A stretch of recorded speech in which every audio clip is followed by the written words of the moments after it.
श्रीमते भक्ति स्वरूप दामोदर स्वामी नाम नमस्कार भक्तमणि मणिपुरतो आयोच प्रभुपाद सत्पादि प्रचारण नमो विष्णुपदाय कृष्ण पृष्ठाय भूतले श्रीमते जय पताका स्वामी नाम नमो आचार्य पादाय निताय कृपा पदाय गौर कथा धामोदाय नगर ग्रामदाय नमो विष्णुपदाय कृष्ण पृष्ठाय भूतले श्रीमते भक्ति वेदांत स्वामी नाम नमस्ते सारस्वती देवी गौरवाणी प्रचारिणी निर्विशेष शून्यवादी पश्चात।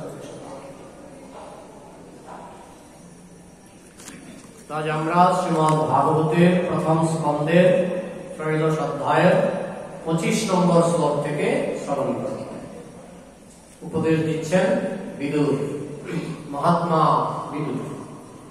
যুদ্ধের সময় তিনি হস্তিনাপুর পরিত্যাগ করে চলে গেছিলেন। দুর্যোধন তাকে অপমান করেছিলেন, কারণ দুর্যোধন জানতেন যে বিদুর পাণ্ডবদের সমর্থন করেন। তাই একদিন দুর্যোধন বিদুরকে খুব অপমান করেছিলেন যে আমাদের ঘরেই খাওয়া দাওয়া করো, আমাদের পয়সায় খাও, তুমি একটা নিয়ম আছে, নুন খায় যার নুন গায় তার, তুমি দেখছি আমাদের ঘরেই খাও আর সমর্থন করছো পাণ্ডবদের। এইভাবে অনেক কটু কটু কথা বলেছিলেন। সেই সমস্ত কটু কথা শুনে বিদুর ভাবলেন, কারণ যারা ভগবানের শুদ্ধ ভক্ত তারা সবকিছুই মনে করেন শুভ। তাই বিদুর ভাবলেন তত্ত্বে অনুকম্পা, হে ভগবান তোমার কৃপা। এই ভেবে বিদুর গৃহত্যাগ করলেন এবং আমি যতটুকু জানি একটানা 35 বছর তিনি গৃহের বাইরে ছিলেন। তো তারপরে কি তার ইচ্ছা হলো যে গিয়ে এখন তো পাণ্ডবরা রাজা হয়েছে, এখন গিয়ে একটু ভোগ বিলাস করি, এরকম ইচ্ছা হয়েছিল? তবু তিনি এসেছিলেন কারণ তিনি জানতেন যে ধৃতরাষ্ট্র অন্তত হিরণ্যকশিপুর মতো নয়। হিরণ্যকশিপু লোকটা কিরকম ছিল, মানে সম্পূর্ণ 16 আনাই অসুর, কিন্তু ধৃতরাষ্ট্র কিন্তু সেরকম ছিলেন। ধৃতরাষ্ট্রের মধ্যে কিঞ্চিত হলেও একটু বিবেক ছিল, মানে ধোয়া আছে, যেখানে বাতাস করলে, যেমন কাঠের মধ্যে যদি ধোয়া ওঠে তো বাতাস করলে তাল পাতার পাখা দিয়ে বাতাস করলে কি হবে, আগুন ধরবে। সেটা বিদুর জানতেন যে এই ধৃতরাষ্ট্র তার মধ্যে কিঞ্চিত হলেও একটু বিবেক আছে, কারণ বিভিন্ন ব্যাপারে তিনি টের পেয়েছেন। যখন যতুগৃহ নির্মাণের পরিকল্পনা হয়েছিল, তখন প্রথমে দুর্যোধন পাক্কা প্ল্যান করার পর তার বাবাকে জানিয়েছিলেন যে আমরা এরকম একটা গৃহ নির্মাণ করব, যেখানে এই সমস্ত কি বলে লাক্ষা, মোম, এই ধরনের জ্বালানি দ্রব্য দিয়ে গৃহটা নির্মাণ হবে। উপরে খুব সুন্দর করে প্লাস্টার করা থাকবে, কেউ টেরও পাবে না। তো সেখানে পঞ্চপাণ্ডব এবং কুন্তিকে সেখানে পাঠানো হবে। তো তারা যখন সেখানে থাকবে, বিশেষ অমাবস্যার দিনে আমরা আগুন জ্বালাবো, একেবারে চিরতরে আপদ বিদায়। তখন ধৃতরাষ্ট্র প্রতিবাদ করেছিলেন, আর এগুলি বিদুর জানতেন, প্রতিবাদ করেছিলেন। তুমি কি বলছো দুর্যোধন? আমি যখন ছোট ছিলাম তখন আমার ভাই পাণ্ডু কত স্নেহ করে আমাকে হাত ধরে ধরে আমাকে এক জায়গা থেকে আরেক জায়গায় নিয়ে যেত। আমার খাওয়া দাওয়ার ব্যবস্থা সবকিছু পাণ্ডু অনেক যত্ন করে করত। তো এই এরা হচ্ছে সব পাণ্ডুর ছেলে।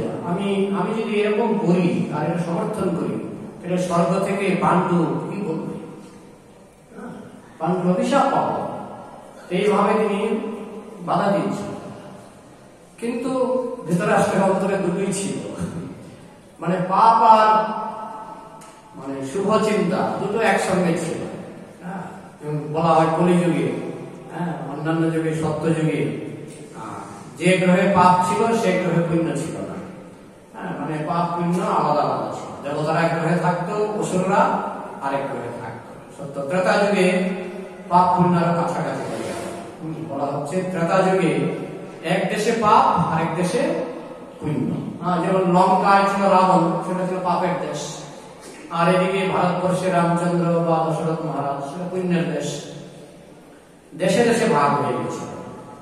আর দাপর যুগে হয়ে গেছিল পরিবারে পরিবারে, পাণ্ডব পরিবার, কৌরব পরিবার, মানে একই পরিবারের মধ্যে দু ভাগ হয়ে গেছিল। আর কলিযুগে সেটা হলো একই ব্যক্তির মধ্যে। সকালে সাধু, বিকাল অসাধু। কলিযুগে দেখবেন এখন ভালো ভালো কথা বলছে, একটু পরে দেখবেন মেজাজ গরম। কলিযুগে একই ব্যক্তির মধ্যে সাধু অসাধু একই ব্যক্তির মধ্যে মিশে আছে। তবে অন্যান্য যুগে যে একেবারেই ছিল না, আমরা দেখি ধৃতরাষ্ট্রের মধ্যে, তার মধ্যে সাধু ভাব অসাধু ভাব একসঙ্গে ছিল। কৃষ্ণ যখন তাকে বুঝিয়েছিলেন, তিনি কৃষ্ণকে বলেছিলেন, জানামি ধর্ম নচমে প্রবৃত্তিম, জানামি অধর্ম নচমে নিবৃত্তিম, দয়া ঋষিকেশ হৃদি স্থিতেন যথা নিযুক্তস্মি তথা করমি।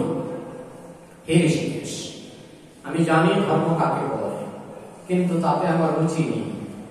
জানাবি অধর্ম, অধর্ম কাকে বলে তাও আমি জানি, কিন্তু তাতে আমার অরুচি হয় না।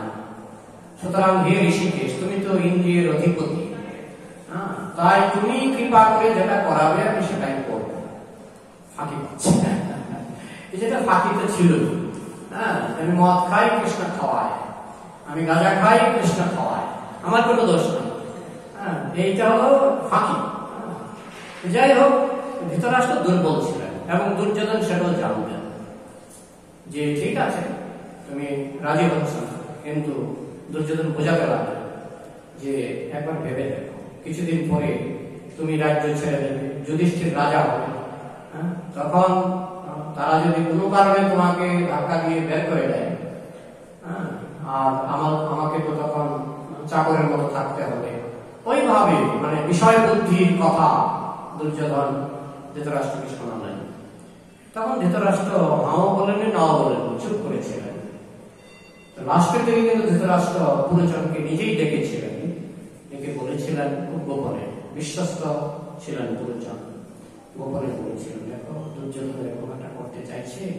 পুরোজনকে আগেই দুর্যোধন বুঝিয়ে শুনে ঠিক করে রেখেছেন, দুর্যোধন এমন একটা কিছু করতে চাইছে, তুমি কি বলো? পুরোজন বলছেন পরিকল্পনাটা মন্দ নয়, ভালো পরিকল্পনা, একেবারে যে কাটা, পথের কাটা একেবারে তুলে মূলে বিনাশ হয়ে যাবে।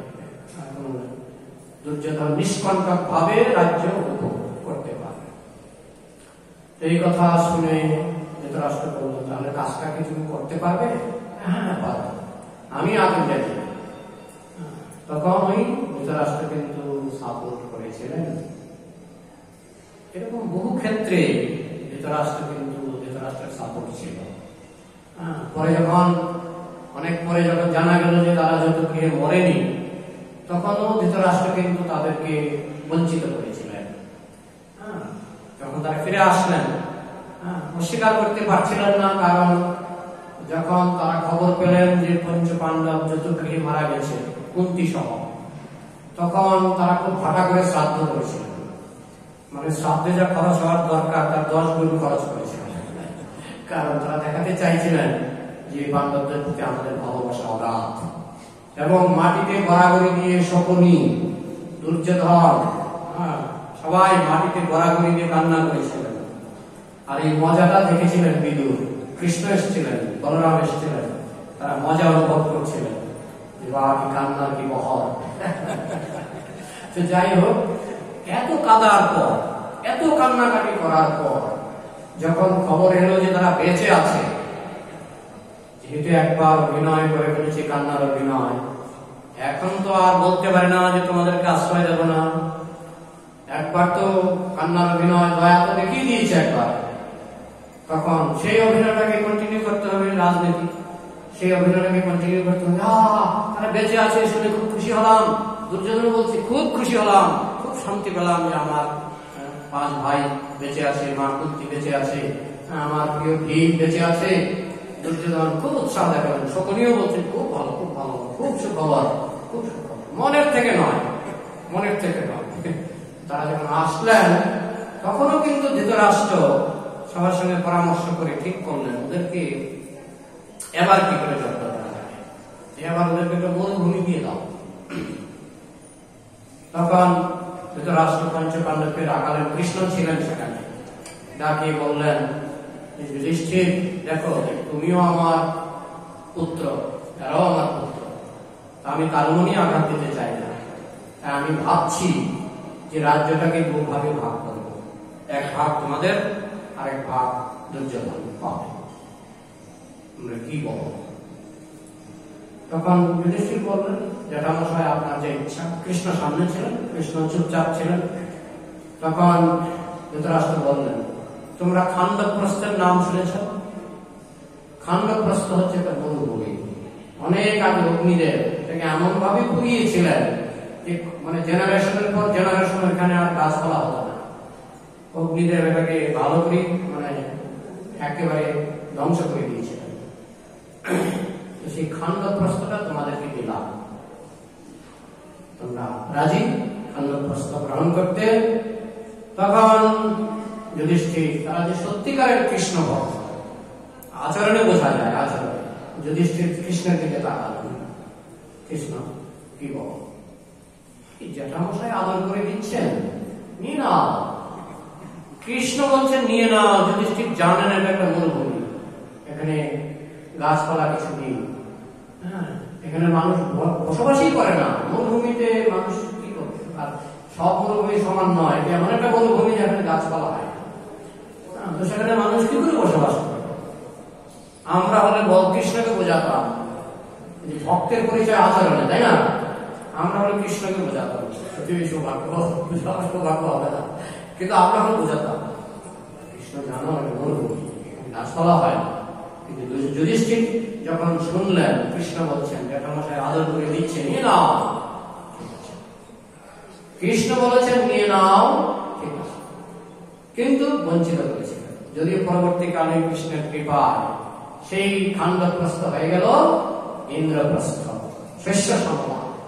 কৃষ্ণ যখন দেওয়ার পরে কৃষ্ণ বলেছিলেন চলো দেখে আসি তোমার খান্ডবপ্রস্থ, তখন কৃষ্ণ রথে করে সবাইকে নিয়ে গেছিলেন। রথ থেকে নেমে যে মুহূর্তে তার শ্রীচরণ সেই খান্ডবপ্রস্থের মাটিতে স্পর্শ করলেন, সঙ্গে সঙ্গে গাছ উঠতে শুরু করলো, চারিদিকে গাছ উঠতে শুরু করলো, সবাই দেখলো, সঙ্গে সঙ্গে দেখছে প্রচুর গাছ উঠতে শুরু করলো, বৃষ্টি শুরু হলো, বছরে মুষলধারে বৃষ্টি। কয়েক সপ্তাহের মধ্যে খান্ডবপ্রস্থ হয়ে গেল ইন্দ্রপ্রস্থ।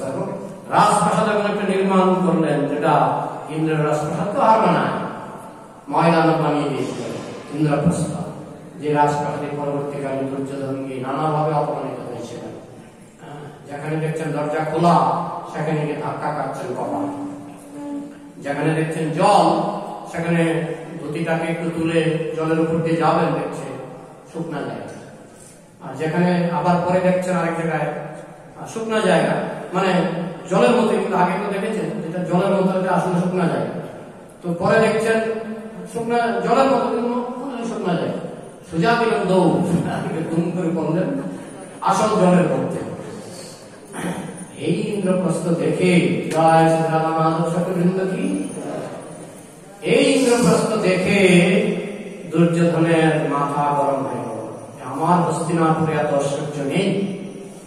আর কৃষ্ণ এরকম, কৃষ্ণ ইচ্ছা করেই ভক্তের ঐশ্বর্য বাড়িয়ে দেন, এবং ইচ্ছা করেই অভক্তের ঈর্ষা যাতে বাড়ে, অভক্তের ঈর্ষাটা যাতে বাড়ে সেই ব্যবস্থা কৃষ্ণ করে।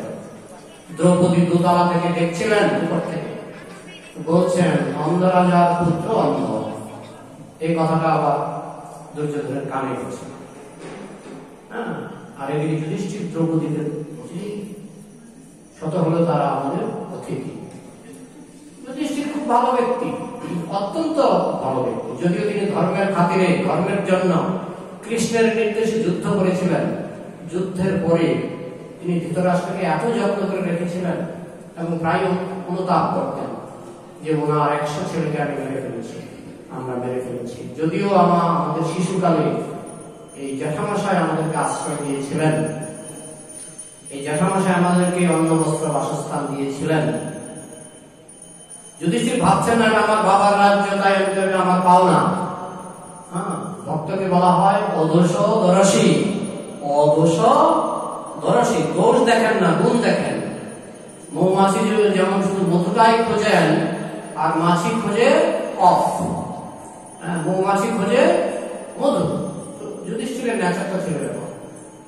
তিনি কখনো ভাবেননি যে রাজ্যটা আমার বাবারই ছিল না। যুদ্ধের সময় কৃষ্ণের নির্দেশে যুদ্ধ করেছেন, কর্তব্য পালন করেছেন, ক্ষত্রিয় ধর্ম পালন করেছেন, কিন্তু যুদ্ধ শেষ, সত্যতা শেষ।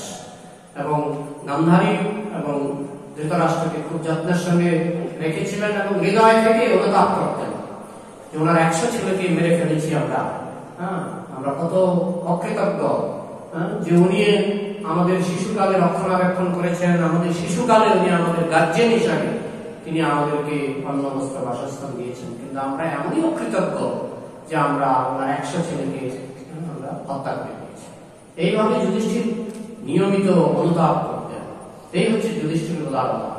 তাহলে যুধিষ্ঠিরের মনটা ছিল উদার, কিন্তু ধৃতরাষ্ট্র কিন্তু শুরু থেকে শেষ পর্যন্ত, শেষের দিকে যদি তিনি শত্রুতা ত্যাগ করতে বাধ্য হয়েছিলেন, কিন্তু মনটা কিন্তু উদার হয়নি। কারণ উদার হলে তিনি ভাবতেন যে এই ভীম আমার 100 ছেলেকে হত্যা করেছে এবং আমি ওদেরকে আগুনে পুড়িয়ে মারার চেষ্টা করেছি, আমি ওদেরকে সম্পত্তি থেকে বঞ্চিত করার চেষ্টা করেছি, আমি সবসময় সারা জীবন ওদের শত্রুতা করেছি, আর এখন ওদের দেওয়া উচ্ছিষ্ট আমি খাচ্ছি। ঠিক বাড়িতে, এটাই বিদুর বলে দিচ্ছেন, এই বাড়িতে যেমন পোষা কুকুর থাকে, আর পোষা কুকুর যদি বৃদ্ধ কুকুর হয় তাহলে আদর তো থাকে।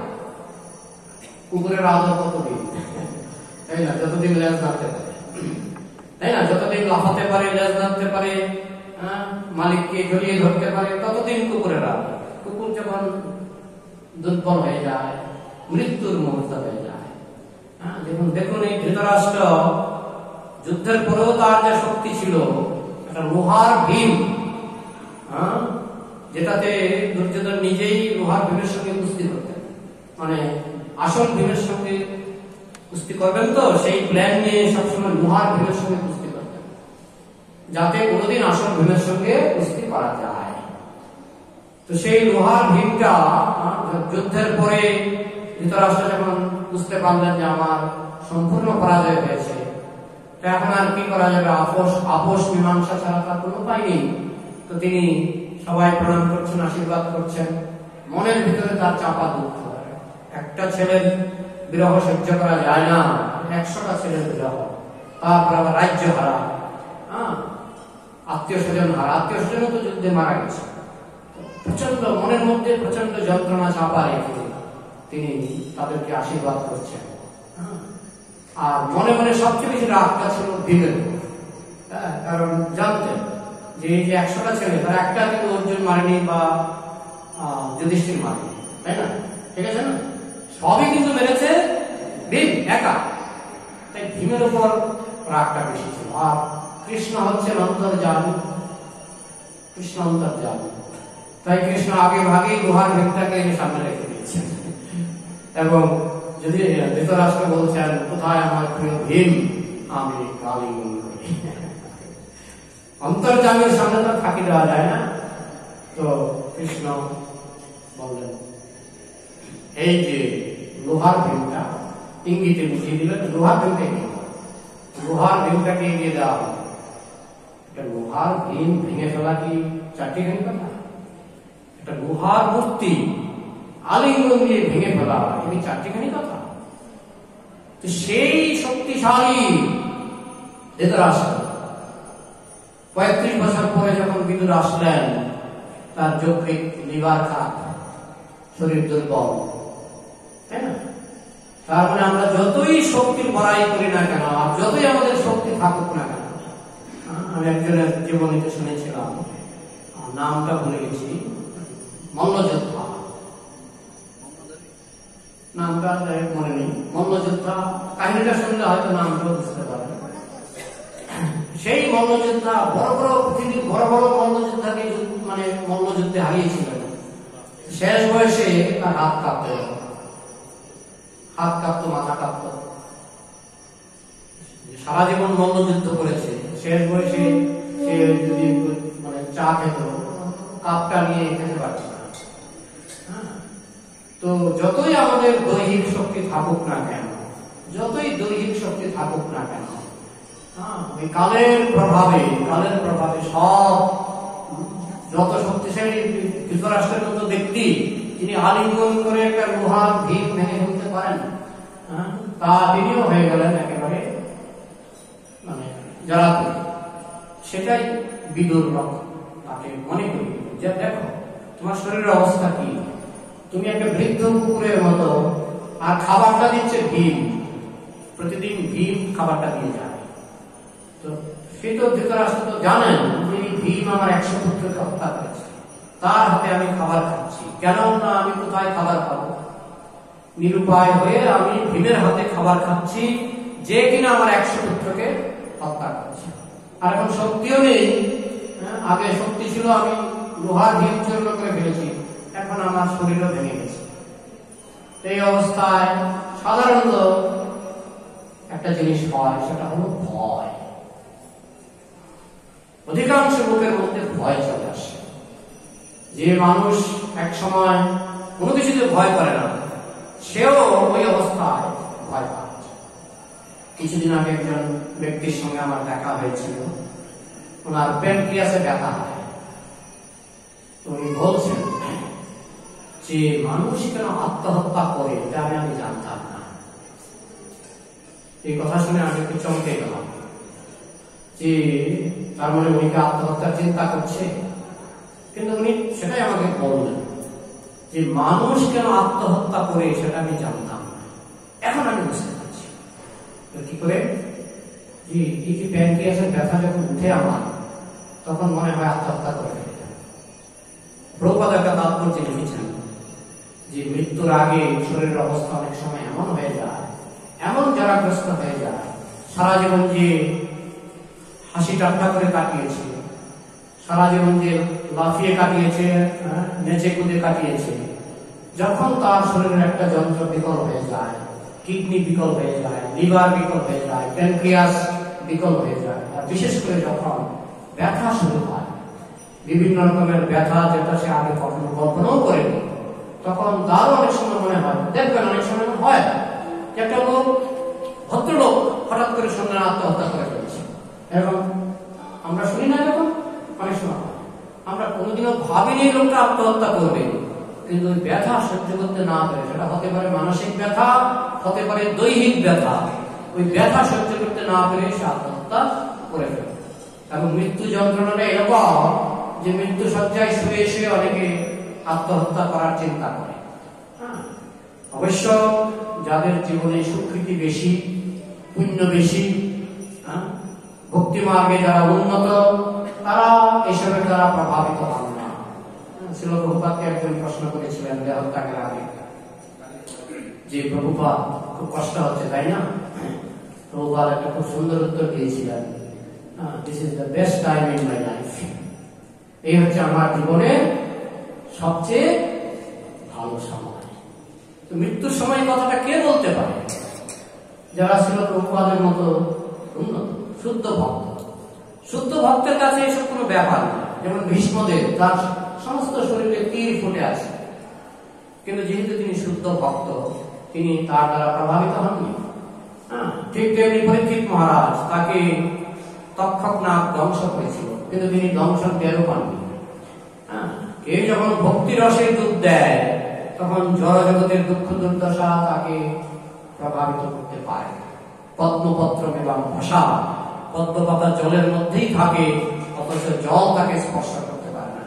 শুদ্ধ ভক্ত দুঃখের সমুদ্রে থাকলেও পদ্মপাতার মতো দুঃখ তাকে স্পর্শ করতে পারে না। দুঃখ এলেও দুঃখের দ্বারা তিনি প্রভাবিত হন না। কিন্তু যিনি ধৃতরাষ্ট্রের মতো সারা জীবন পাপ করেছেন, সারা জীবন বৈষ্ণব অপরাধ করেছেন, বৃদ্ধ বয়সেও তার কিন্তু এইসব মানে দৈহিক যন্ত্রপাতি, লিভার নষ্ট হয়ে গেছে, এবং সেটা বিদুর মনে করিয়ে দিচ্ছেন। এবং বিদুর যদি না আসতেন, বিদুর যদি ধৃতরাষ্ট্রের কাছে না আসতেন, বলুন তো ধৃতরাষ্ট্রের গতিটা কি হতো? নির্ঘাত নরক, নির্ঘাত নরক। কারণ তিনি ছিলেন মহাবৈষ্ণব অপরাধী। ধৃতরাষ্ট্র ছিলেন মহাবৈষ্ণব অপরাধী। পঞ্চপাণ্ডবের প্রতি তিনি যা যা অপরাধ করেছেন, অপরাধ সমর্থন করেছেন, নিঃসন্দেহে তিনি নরকে চলে যেতেন। কিন্তু বিদুর এসে তাকে কি গোলকে নিতে পারলেন? বিদুর এসে তাকে গোলকে নিতে পারেননি। কিন্তু নেই মামার চেয়ে কানা মামা ভালো, এই কাজটা বিদুর করে দিয়েছিলেন। হ্যাঁ, বিদুর তাকে কোথায় কোথায় যাওয়ার যোগ্যতা অর্জন করিয়েছিলেন? বিদুরের কৃপায় তিনি কোথায় যাওয়ার যোগ্যতা অর্জন করেছিলেন? নিরাকার ব্রহ্ম। না, বনবাসে তো গিয়েছিলেন তপস্যা করতে। তপস্যা করার পর তিনি চলে গেলেন নিরাকার ব্রহ্মে। কৃষ্ণলোকে যেতে পারেননি, কৃষ্ণলোকে যেতে পারেননি। প্রশ্ন জাগে, তপস্যা করেও কৃষ্ণলোকে যেতে পারেননি। তার কারণ হচ্ছে বৈষ্ণব অপরাধ কত সিরিয়াস। হ্যাঁ, বৈষ্ণব অপরাধ কত ভয়াবহ যে বিদুরের কৃপাতে তপস্যা করলেন, তপস্যা করে আগুনে তার দেহ ত্যাগ করলেন, প্রায়শ্চিত্ত করলেন। তা সত্ত্বেও তিনি গোলক প্রাপ্তি তার হয়নি। তিনি নিরাকার ব্রহ্মে বিলীন হয়ে গেলেন। হয়তো কোনো না কোনো জন্মে অপরাধও জ্বরের মত। বিশ্বনাথ চক্রবর্তী ঠাকুর বলছেন অপরাধগুলি হচ্ছে জ্বরের মত। জ্বর আসে, এক সপ্তাহ এক মাস আপনি জ্বর ভুগবেন, সিরিয়াস জ্বর হলে বেশি দিন ভুগবেন, কিন্তু জ্বর ভুগতে ভুগতে জ্বরটা সেরে যায়। ঠিক সেরকম আপনি যদি বৈষ্ণব অপরাধ করেন, কয়েক জন্ম ভুগবেন, ভোগার পরে হয়তো নিরাকার ব্রহ্মে গিয়ে অনেকদিন থাকতে হবে। তারপরে কিন্তু আবার সুযোগ পাবেন যেখানে এই বৈষ্ণব অপরাধ থেকেও মুক্তি পাওয়া যাবে। সুযোগ ভগবান করুণা সাগর তিনি বার করেছেন। যাই হোক, এইভাবে বিদুর এসে তার এই কৃপণ চেতনাকে জাগ্রত করার চেষ্টা করলেন। কৃপণ মানে যিনি ভগবানকে ভুলে জীবনের যে আসল কর্তব্য, যে আমাকে ভগবানকে লাভ করতে হবে, সে আসল কর্তব্য ভুলে যিনি দেহ চিন্তায় মগ্ন, মৃত্যুর ভয়ে জর্জরিত, সেটা হচ্ছে কৃপণ। জবা এত অক্ষরম গার্গী অবিদিত্য আসমান লোকাৎ প্রীতি সকৃপণ। যারা ভগবানকে না জেনে, ব্রহ্ম বা পরম ব্রহ্মকে না জেনে যারা এই জগৎ থেকে বিদায় নেন, তারা হচ্ছে কৃপণ। কৃপণের ডেফিনেশন, কৃপণ মানে এই নয় যে পয়সা কম খরচ করে। আমি গত রাত্রে পাঠে বলেছিলাম পয়সা বেশি খরচ করলেও কৃপণ। হ্যাঁ, আপনি বেশি করে মদ কিনে খেলেও আপনি কৃপণ। হ্যাঁ, বেশি করে বেশি পয়সা দিয়ে আপনি পাপ আচরণ করুন, মানে পাপ কিনতে কিন্তু অনেক পয়সা লাগে। হ্যাঁ, আপনি যদি মনে করেন যে আপনি পাপ কিনবেন, কি করতে হবে না, এই পৃথিবীর সবচেয়ে দামি হোটেলে এক রাত্রে বোধ হয় 1 লাখ টাকা বা 2 লাখ টাকা বিল।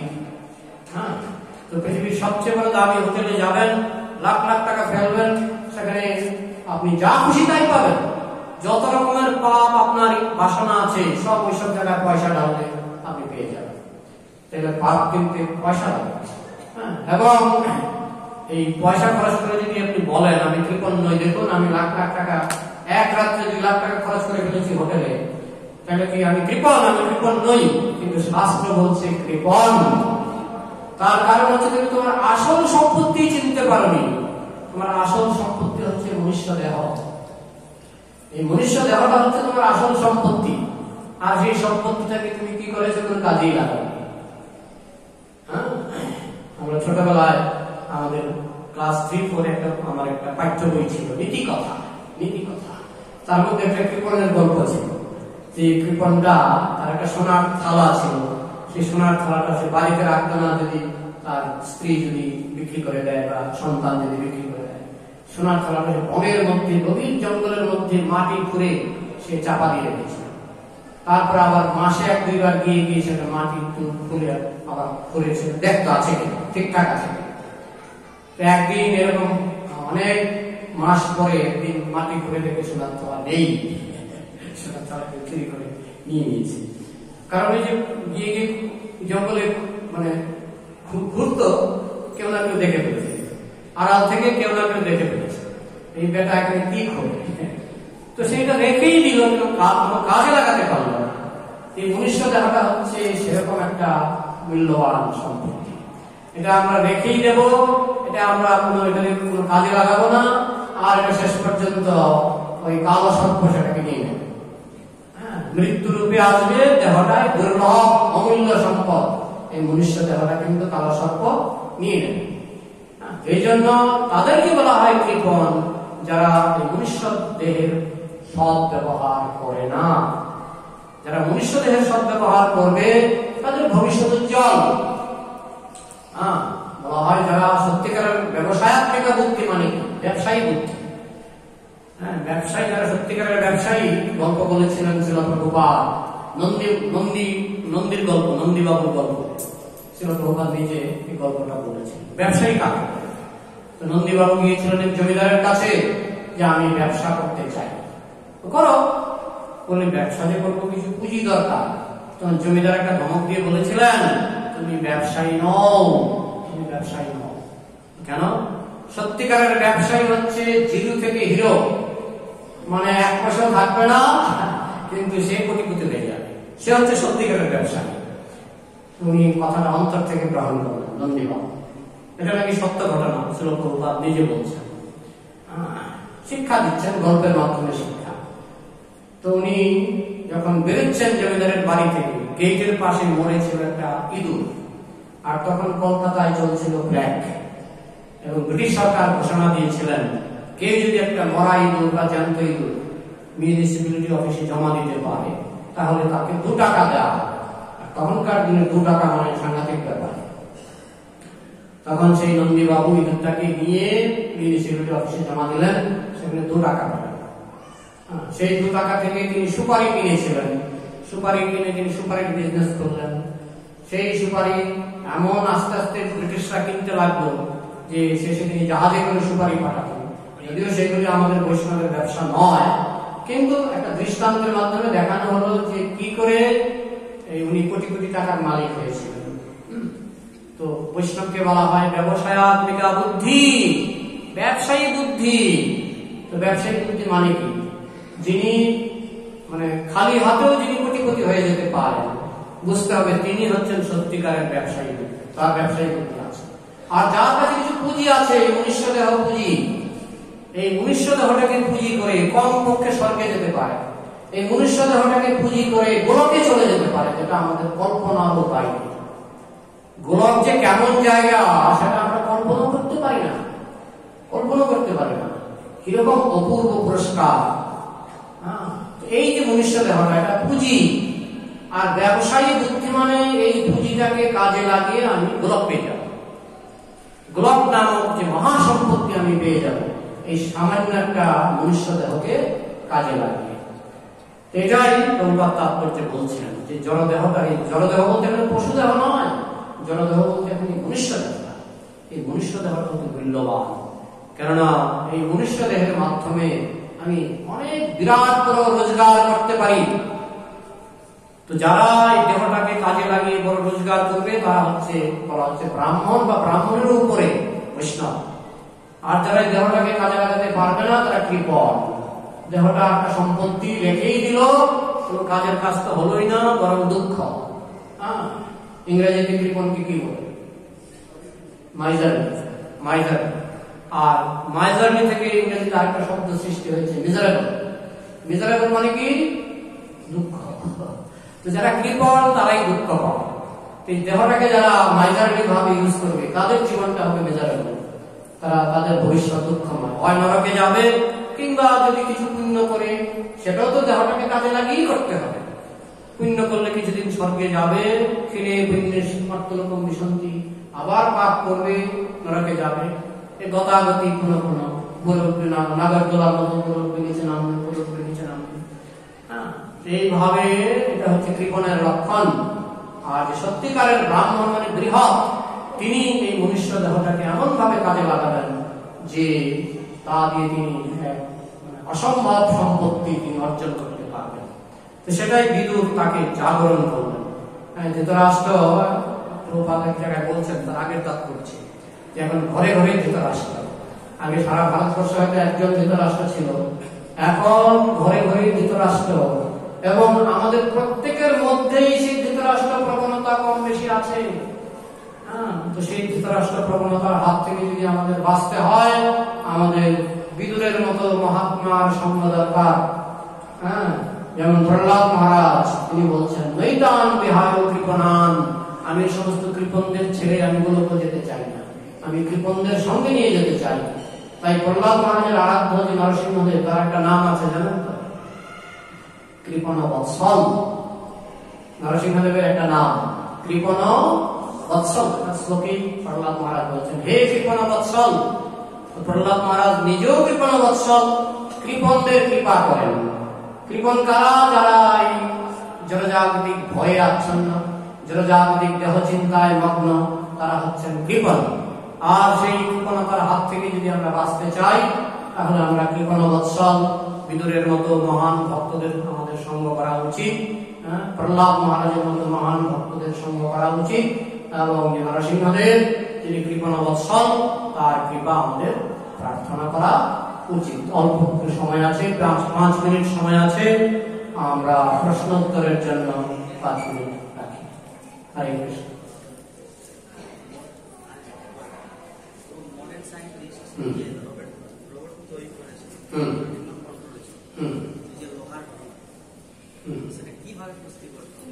না, লোহার ভীম তো কুস্তি করতো না, কুস্তি করতো দুর্যোধন। কিভাবে? লোহার মধ্যে ঘুষি মারতো, তার আঙুলগুলো লোহার মতো হয়ে গেছিল। না, লোহার ভীম মারতো না, দুর্যোধন লোহার ভীমকে। এটা আজকালও অনেকে করে, আজকালও অনেকে আমি দেখেছি এই কাঠের মধ্যে ঘুষি মারে বা বিভিন্ন ভাবে তারা এই তাদের হাড্ডিকে শক্ত করে। হ্যাঁ, এইগুলি একটা কুস্তির একটা কৌশল, বুঝেছেন? আপনারা হাত তুলুন, যারা প্রশ্ন করবেন হাত তুলুন। আপনাদের কাছে হ্যাঁ, জয়ন্ত কৃষ্ণ প্রভু।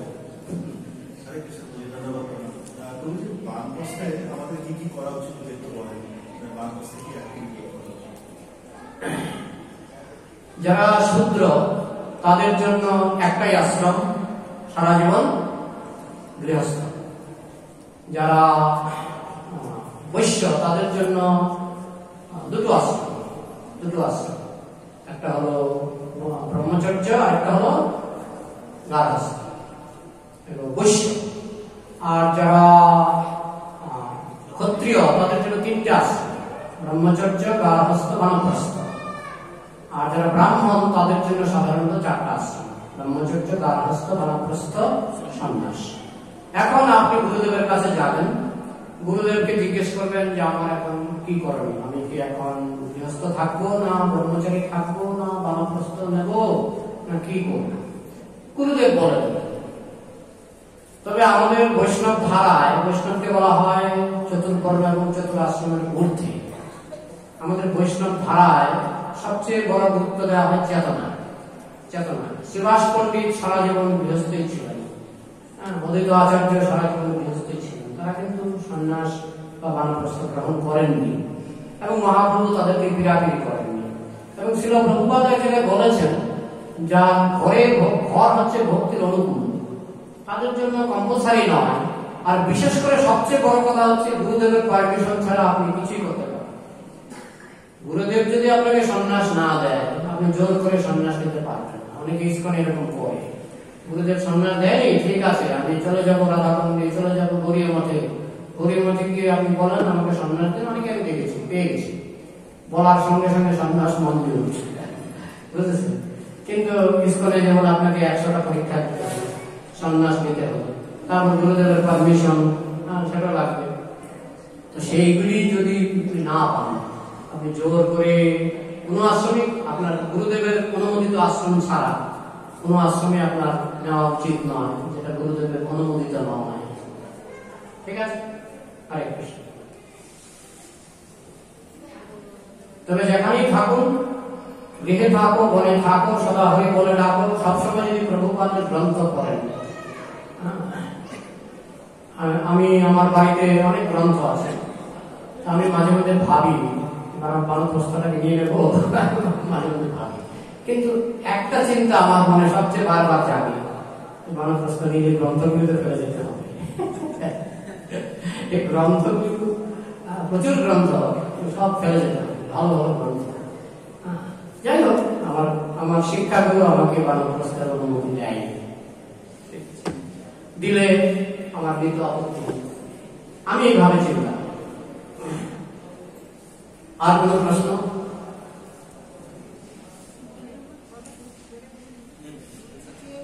সংসারে থাকলে তো আমাদের কর্তব্য করতেই হয়, সেক্ষেত্রে সেই কর্ম আমাদের কর্মে অনেক গুণ থেকে যায়।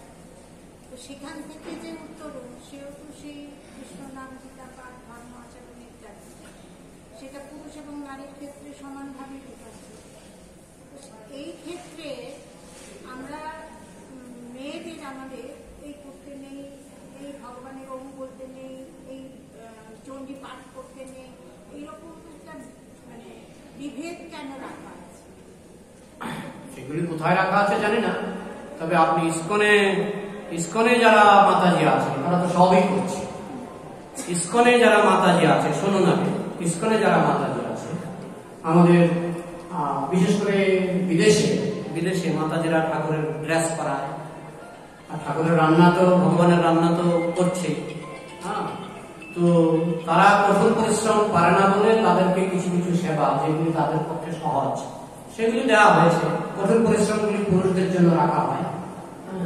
যখন যেমন আমাদের ইস্কনে যখন 10,000 লোকের রান্না হবে, তখন তার মাতাজি লাগালে হবে না। তখন এই যে আমাদের কিচেনে যাবেন যেই বড় বড় পালোয়ান, তারা বড় বড় মানে কুন্তি আপনি তুলতে পারবেন না, তাই না? তো এই জন্য সেবার বিভাগটা দৈহিক বল পুরুষের বেশি বলে, যেগুলিতে শক্তির বেশি প্রয়োজন তাদেরকে সেই সেবাগুলি দেওয়া হয়। যেগুলিতে মালা গাঁথা, এগুলি বিশেষ করে মাতাজিদের দেওয়া হয়। মালা গাঁথা, রান্না করা, এগুলি মাতাজিদের দেওয়া হয়। কিন্তু ইস্কনে আমরা এরকম বিভেদ করি না। হ্যাঁ, আমরা এমনিতে যেমন যখন তুলসী আরতি হয়, মাতাজিরা তুলসী আরতি করে আলাদা জায়গায়, আর প্রভুরা তুলসী আরতি করে আলাদা জায়গায়। হ্যাঁ, তো সমান অধিকার আমাদের প্রভুপাদের ব্রেন দেখুন। বিদেশে তো এটা একটা দাবি, সমান অধিকার, নারী পুরুষের সমান অধিকার। তো অন্য হলে ভাবতেন তাহলে কি একসঙ্গে তুলসী আরতি করলে সমান অধিকার হবে? হয়তো করেও ফেলতেন যে একসঙ্গে মাতাজি বাবাজি একসঙ্গে ঘুরবে, হ্যাঁ, করেও ফেলতেন সমান অধিকার। কিন্তু প্রভুপাদের ব্রেন দেখুন, সমান অধিকার, সমান অধিকার। তোমরা এখানে তুলসী আরতি করো, তোমরা ওইখানে তুলসী আরতি করো, সমান অধিকার। তো সমান অধিকার ইস্কনে আছে। তারা বিগ্রহ পূজাও করতে পারে। হ্যাঁ, তবে অপবিত্র মুহূর্তগুলিতে, অপবিত্র সময়গুলিতে নিশ্চয়ই তাদের কিছু নিয়ম কানুন মেনে চলতে হবে। ঠিক আছে? হরে কৃষ্ণ।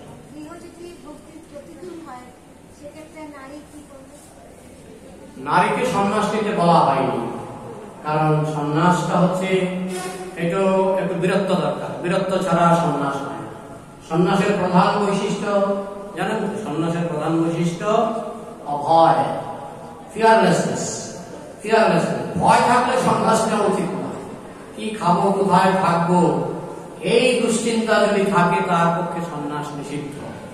অভয় জিনিসটা, যেমন আমাদের অভয় চরণ অরবিন্দ ভক্তিবেদান্ত স্বামী প্রভুপাদ, আর কি ভয় ছিল? 70 বছর বয়সে তিনি জাহাজে করে রওনা হলেন। হ্যাঁ, এখন যুবকরা জাহাজে করে যেতে ভয় পায়। যুবকরা, তাদেরকে যদি বলা হয় জাহাজে করে আমেরিকায় যাও, না, প্রভুপাদ 70 বছর বয়সে জাহাজে করে আমেরিকায় গেলেন, 2 বার হার্ট অ্যাটাক হলো, ভয় পান। হার্ট অ্যাটাককে যিনি ভয় করেন না, সেটা হচ্ছে অভয়। অভয় চরণ অরবিন্দ নামটা একেবারে ওনার গুরু মহারাজ বুঝে শুনে দিয়েছেন। তো যেহেতু নির্ভীক জীবনের জন্য সন্ন্যাস, সেজন্য পুরুষদের সন্ন্যাস দেওয়া হয়, মহিলাদের সন্ন্যাস নিষিদ্ধ। কারণ তারা সন্ন্যাসী, যেমন তারা গাছের তলায় ঘুমিয়ে থাকতে পারবেন রাত্রিবেলা, মহিলা পারবেন না। এই জন্য মহিলাদের জন্য সন্ন্যাস নিষিদ্ধ, শাস্ত্রে নিষেধ করা হয়েছে। তাদের বলা হয়েছে তারা শিশুকালে পিতামাতার আশ্রয়ে থাকবে, যৌবনে স্বামীর আশ্রয়ে থাকবে, বৃদ্ধকালে সন্তানের আশ্রয়ে থাকবে। এটা হচ্ছে মাতাজিদের জন্য শাস্ত্রের নির্দেশ। ঠিক আছে? ব্যতিক্রম কেমন? একটা দৃষ্টান্ত বলুন।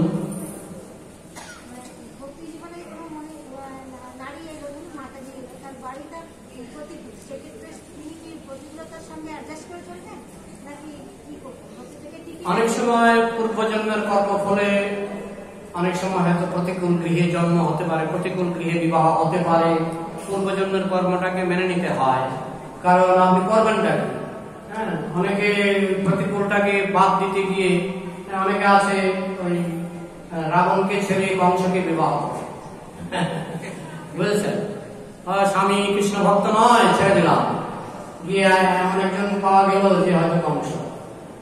তারপরে প্রতিকূল পরিবেশ ছেড়ে একটা মাতাজি এসে গেছিলাম, মনে আছে, খুব কান্নাকাটি করছে, আমি বাড়িতে থাকবো না, আমি এখানে গাছের তলায় শুয়ে থাকবো। হ্যাঁ, আমরা বুঝালাম আপনি মেয়ে মানুষ, আপনি পারবেন না, এখন পুরুষদের মতো আপনি পারবেন না। উনি শুনলেন না, শুনে একদিন হোটেলে ছিলেন, তারপরে এক সপ্তাহ পরে আবার বাড়ি ফিরে গেছে। হ্যাঁ, কারণ হচ্ছে মহিলারা এগুলি সহ্য করতে পারবে না। তপস্যার জীবন মহিলাদের পক্ষে প্র্যাকটিক্যাল নয়। তাই অনেক সময় পূর্বজন্মের কর্ম ধরে নিয়ে যে আমার পূর্বজন্মে কোনো পাপ ছিল, এর ভিতরেই প্রহ্লাদ মহারাজ যেমন তার বাবা ছিলেন অসুর, কিন্তু তার মধ্যে অ্যাডজাস্ট করে তিনি যেমন কৃষ্ণ ভক্তির অনুশীলন করেছিলেন, একটা জায়গায় কেউ চেক করতে পারে না, সেটা হচ্ছে মন। প্রহ্লাদ মহারাজের সবকিছু চেক করার চেষ্টা করা হয়েছিল, কিন্তু তার মনকে চেক করা যায়নি। হিরণ্যকশিপু তাকে আদেশ করছেন তুমি কৃষ্ণ পূজা করবে না, এই করবে না, সেই করবে না, কিন্তু তাকে তো আদেশ করতে পারছেন না তুমি কৃষ্ণ চিন্তা করবে না। এই আদেশ কি করা যায়? কৃষ্ণ চিন্তা করলে হিরণ্যকশিপুর ঠাকুর দাদারও সাধ্য নাই যে এটা করতে পারে, তাই না? তো কৃষ্ণ চিন্তা যদি হৃদয়ে থাকে, যে কোনো পরিস্থিতিতে আপনি কৃষ্ণ ভক্ত হতে পারেন। বুঝা গেল? হরে কৃষ্ণ। আর কোন প্রশ্ন? সময় হয়ে গেছে, ঠিক আছে। গ্রন্থরাজ শ্রীমদ্ ভাগবতম কি, সমবেত বৈষ্ণব ভক্তবৃন্দ কি, হৃদয় গৌর প্রেমানন্দে जय श्रीपाद प्रेमानंद प्रभु की, श्रील प्रभुपाद की।